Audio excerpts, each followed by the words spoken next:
warahmatullahi wabarakatuh. Selamat pagi anak-anak. Pagi, Apa Pak. kabarnya?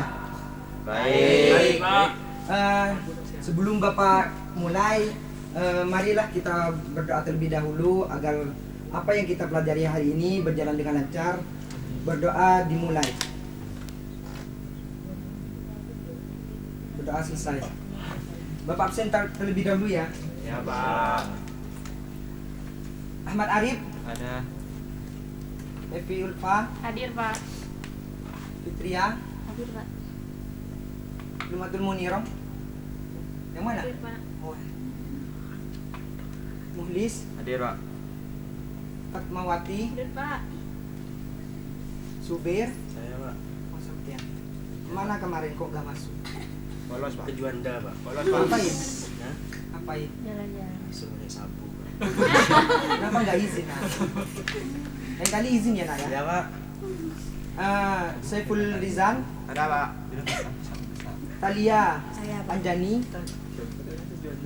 Tumudi, Ada, Pak. dan yang terakhir Rizky Tera. Hadir semua ya? Hadir, Pak. Nah, sedikit motivasi dari Bapak, sampean sebagai siswa itu orang-orang yang bakal menjadi orang sukses. Nah, orang sukses itu butuh proses, dan orang sukses itu berawal dari satu langkah menuju 1000 langkah. Lah makanya dari itu kita harus mulai dari satu langkah terlebih dahulu agar mencapai kesuksesan tersebut.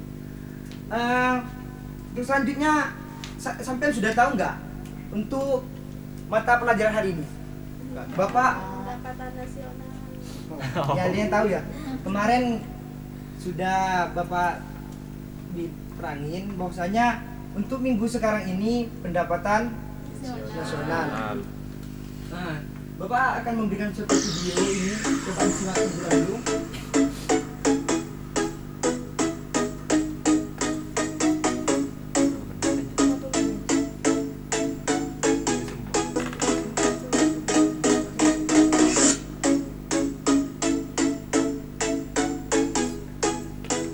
Nah, di sini untuk apa sih pendapatan nasional ini, yaitu nilai output berupa barang dan jasa yang dihasilkan oleh suatu negara dalam periode tertentu. Dalam artian negara kita itu akan menghitung pendapatannya dalam skala waktu tertentu dalam satu tahun seperti itu. Untuk selanjutnya yaitu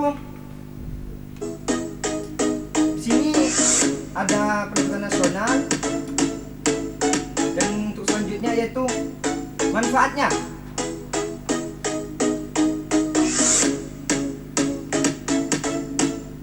Nah, di sini ya, untuk manfaat pendapatan nasional itu sangat banyak. Salah satunya saya mengambil 3 unsur, yaitu pertama ada menilai prestasi ekonomi suatu negara, dan yang kedua membandingkan perekonomian dengan negara lain, dan yang ketiga yaitu menerangkan struktur perekonomian suatu negara. Ada yang paham maksudnya dari ini? Paham. Ada. Maksudnya gini ya.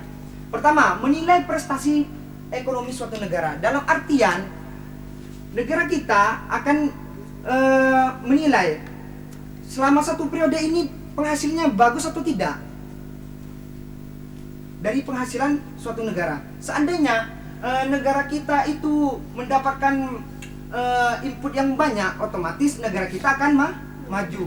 Nah, lain halnya jika negara kita pendapatannya menurun, dalam artian suatu negara itu akan mencari solusi untuk membenahi tersebut.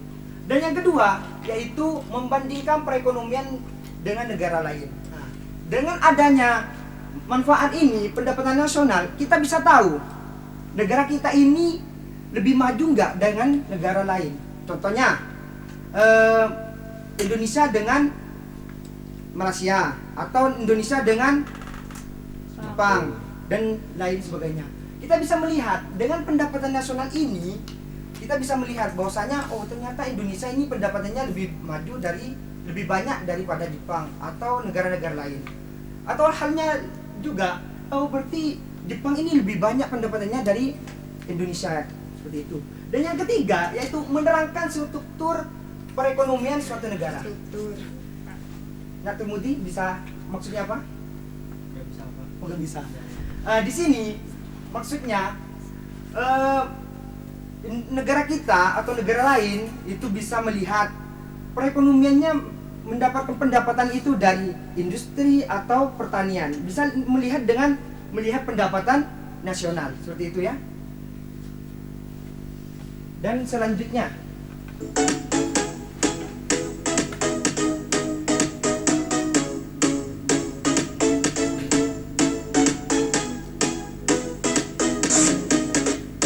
jenis-jenis pendapatan nasional.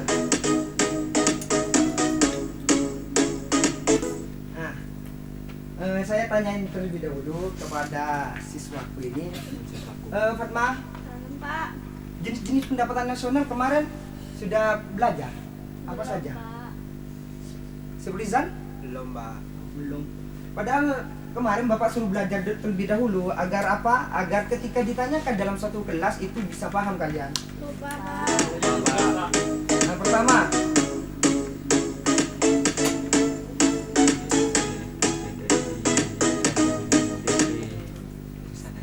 nah di sini pertama yaitu produk domestik bruto. Coba Natur bacakan nak. Produk domestik bruto atau yang disebut GDP ini merupakan jumlah produk berupa barang dan jasa yang dihasilkan oleh unit-unit produksi di dalam batas wilayah suatu negara selama 1 tahun, termasuk hasil produksi barang dan jasa yang dihasilkan oleh perusahaan orang asing yang beroperasi. Maksudnya paham? Maksudnya Ya, paham? paham, Pak. Suber. Nah, maksudnya gini ya.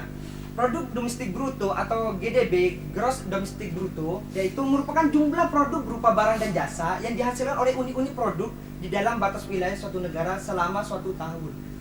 Termasuk produk barang dan jasa yang dihasilkan oleh perusahaan asing. Maksudnya gini loh. Di Indonesia ini banyak kan produk-produk asing yang ada di Indonesia atau di negara-negara, yaitu yang beroperasi di negara kita itu juga disebut dengan pendapatan nasional. Ini masuk dengan produk domestik bruto. Nah, di negara kita ini banyak kan pendapatan-pendapatan seperti dari pajak, terus Honda dan sebagainya kan. Kalian juga termasuk bayar pajak kan? Iya, Ya, Pak. Pak. Masih muda, Setiap Pak. 2 tahun, tahun, Pak. Pak. Wah, jangan enggak nak. Ini juga pendapatan buat kalian juga. Nah, Bapak di juga sini, bayar. Contohnya ya yang beroperasi di negara kita, unit-unit yang beroperasi di negara kita ada yang tahu? Unit-unit asing yang beroperasi di negara kita ada yang tahu apa?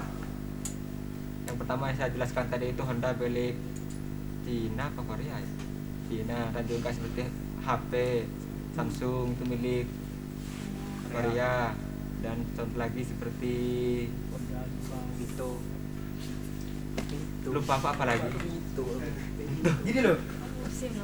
Ya, produk domestik bruto atau yang bisa kita sebut dengan gross domestic bruto ini yang biasanya contohnya yang beroperasi di negara kita sering kita tahu dengan ada mobil Toyota, itu kan milik negara lain tapi beroperasi di negara kita, maka itu masuk dengan pendapatan nasional negara kita. Paham? Paham. Pak. Karena waktunya sudah habis, kita akan ketemu di minggu akan datang. Tolong resume dan untuk tadi ya kumpulkan ke saya ya di kantor saya nanti ya. Iya. Sebelum itu marilah kita tutup terlebih dahulu dengan berdoa agar apa? Agar apa yang kita pelajari hari ini mendapatkan atau bisa dimanfaatkan nanti di ketika kita ada di luar ya. Berdoa dimulai. Doa selesai. Terima kasih. Assalamualaikum warahmatullahi wabarakatuh. Waalaikumsalam warahmatullahi wabarakatuh.